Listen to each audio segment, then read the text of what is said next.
Okay, we're going to look at the algorithm for multiplication and area model and compare the two.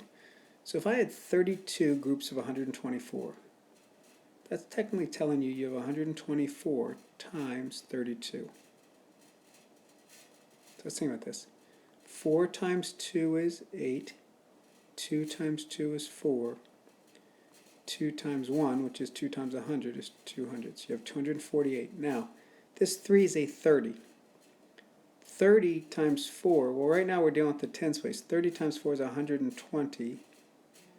So now we're going to move over that extra, because we have no place for a 1 yet because we're not there yet. 30 times 20, 600, plus your extra 100 you moved over, that's 700. 3 times 1 is 3.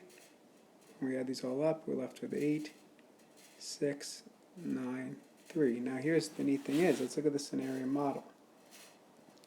All area model is doing is it's organizing each row, so hopefully we recognize exactly what we're multiplying and we don't make a careless error.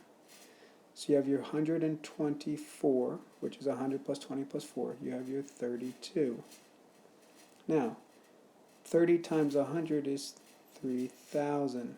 30 times 20 is 600. 30 times 4 is 120. 2 times 100 is 200.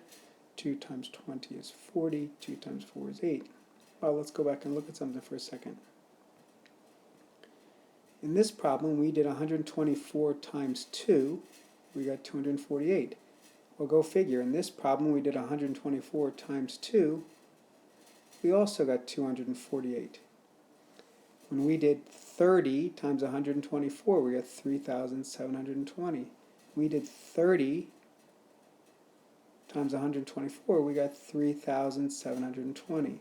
So when we add them both up, we're going to be left with 3,968. So in either problem, you're actually doing the same work. The difference is, in the area model, you're showing each individual step so you can help recognize if you make a computational error and fix it, to where in the algorithm, you're letting each step piggyback the previous step. So you keep moving yourself over based on place value. Again, a great way to do it is actually do both methods and then confirm that you're correct, because then it's going to allow you to recognize how to do the algorithm because you're using the area model method to double check you. Okay, as you get older, the algorithm will be the most efficient way to do it, but the area model, the nice thing about the area model is it really piggybacks well into algebraic thinking and something you'll be doing very soon. Okay, thank you.